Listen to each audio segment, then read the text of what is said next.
Good morning, everybody. It's another brisk, cold morning here for now, the middle of April. And we are expecting our first batch of broilers to be coming in the mail. They should have shipped on Monday, which means today we should get the call that they're here. It's 2 days later. That's the max that our hatchery provides. We use Freedom Ranger Hatchery, and we do 2 different batches from them. We do the Freedom Rangers, which is their red rangers, big red broilers. If you get them from somewhere else, there's other hatcheries that have similar breeds. And we do those first because they're more hardy in the cold. And so we can get them out on grass a little faster. They seem to feather up a little bit better. And then the second batch that we are going to do is the white ranger, which is a very similar bird. It's not as sparsely feathered as the traditional Cornish cross, but they do seem to have some of the same like heart issues and extreme heat. So we get those toward the beginning of the summer months instead of late in the spring when the weather's warm, but it's not 90 degrees in August. So I just pulled our brooder out. I'm going to show you how I built that and how big it is, how many chickens you think you can fit into it. And then we'll, later today when we get those chicks, we'll actually put them in here and show you how it's all finished set up.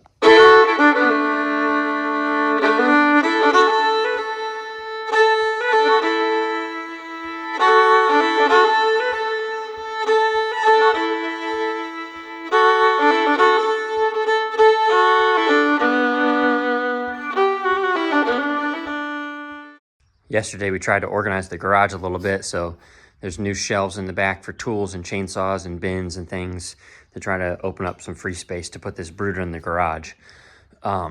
We built this modularly, just like everything else. So it has a standard door that lifts. It's a lift gate door. At the moment, I cannot figure out how there. We just use wire ties to hold everything together. That seems to work really well.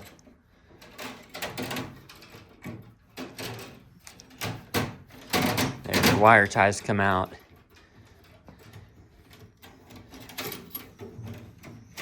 And then it has a standard lift gate. That board in the back we will use to prop this up when we're doing stuff inside the brooder. But I have a clear enamel on the plywood underneath so that it can be resistant to manure and water spillage and things like that. And then I also built these viewing windows at child height so our kids can come in and see what's going on without having to get a stepladder to look up through the top.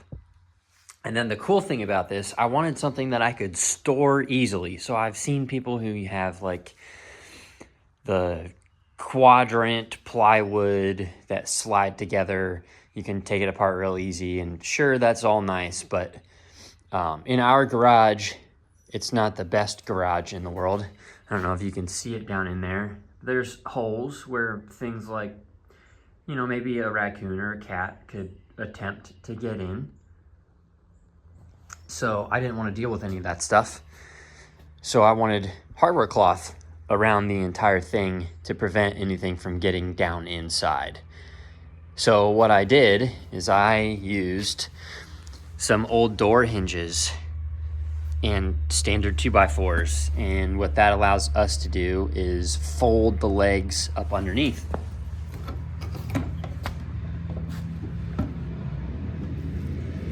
I can fold the legs up underneath on all 4 sides so that all I have to store is the 12 inches from top to bottom of the brooder. It sits up on its side. Technically, I could even put it up in the rafters if I really wanted to. It's not super heavy. And again, it's made out of some of that same old barn wood that the other infrastructure on the farm has been made with, as well as just some old lumber that we pulled out of the house when we were doing renovations. So what we'll do is we will spread wood chips down in here and do a deep litter method. So we usually put 2 to 3 inches in at first and then add more wood chips as needed. And then we'll use the standard chick waterer and a chick feeders. And then instead of a heat lamp, we use a heat plate that the chicks can go underneath. We had a fire scare with the heat lamps at one point. The heat lamps are good, but the center is the hottest part of the light, and then as you get out. So I didn't think that it provided enough warmth for the chicks, especially this time of year. Today, right now, it's 24 degrees. So that's really cold, even for a heat lamp.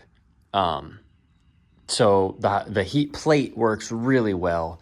All the chicks can slide underneath it without having to worry about piling up on each other. And as they get older and we need to reduce that temperature, we lift the heat plate higher and higher up so that they're exposed to less heat over time. And somewhere around 3 weeks, we'll take these birds and we'll put them out into our chicken tractors. So I'll catch up with you here later once we go and pick up our chicks. What you'll see here now is a tote where we keep all of our brooder supplies.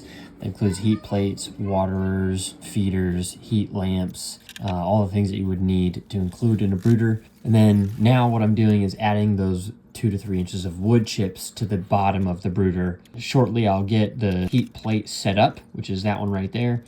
You got to put the lid on top of it, plug it in, put the feeders inside. We put the feeders on wooden floats so they don't sink down into the wood chips. And then as the chickens get bigger, we put the waterers up on bricks. Now you can see the brooder all set up. There's the hot plate that will heat the chicks, the wooden post holding up the lid. We put a little feather duster in there, kind of like a touch of mama. And then we have the 2 different feeder options for as they get larger, as well as the water. And you can see the whole thing's covered in wood chips with a nice little viewing window for the children to look in and see what's going on. Well, I got the call and I just arrived at the post office. First batch of broiler chicks are here. They were supposed to have shipped on Monday. We've had some cold temperatures, so hopefully we have a pretty good survival rate through the shipping. But I'll get them home. We'll put them in the brooder and get them warmed up, get them some electrolyte water, and then we'll also get them some feed and see how things turn out over the next couple of days.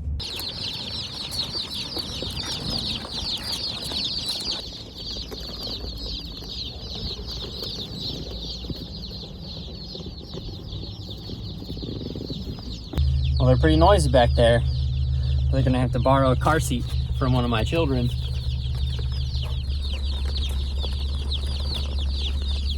Let's get these little ones home and get them warmed up and fed and watered.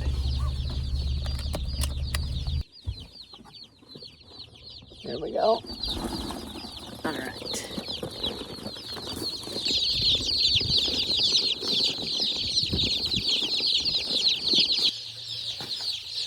They're all in here peeping. So what we're gonna do first, we dip their beaks in this. This is an electrolyte water solution. And then we'll let them run around and get used to their home with water before we give them any feed. Oh yeah, the heat plate's nice and warm, so that's all ready. Let's go ahead and get these chicks prepared.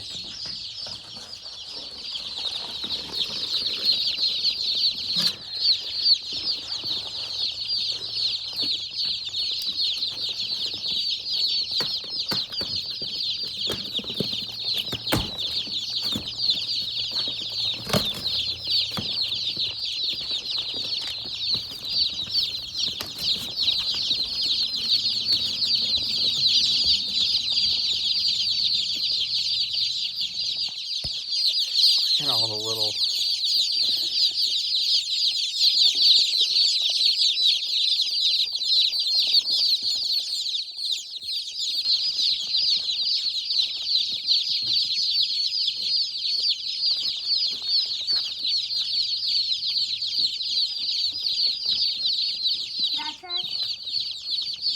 yeah, give me a minute.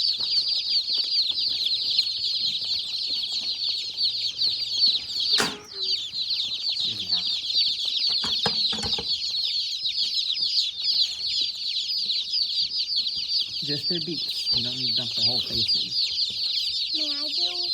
Yeah, you can go ahead and try. Did I peck? Nope. They're just little fuzzballs right now.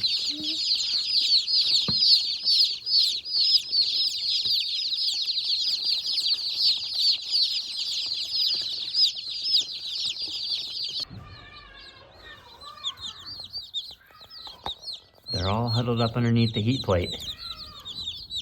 Hi there, little fella. Or lady. You don't want to eat that. Let's go ahead and give you guys some food. They're all coming out to drink now. And they're also beginning to eat. So we've got 2 feeders in there, but I also dumped a pile of feed, and I've seen a couple of them pick that up too. Once one of them catches on, there we go. Once one of them catches on, the rest will too. And they'll all begin to eat. And that's what it's gonna be like for us over the next several months as we raise broilers to feed our family and sell a couple. So red rangers for the first batch, white rangers for the second. And that'll be totaling, should be like 102 total birds, because they always send an extra. If you order 50, they give you 51. Well, I appreciate you joining us, and I'll see you right back here again next time for the next video. Thanks.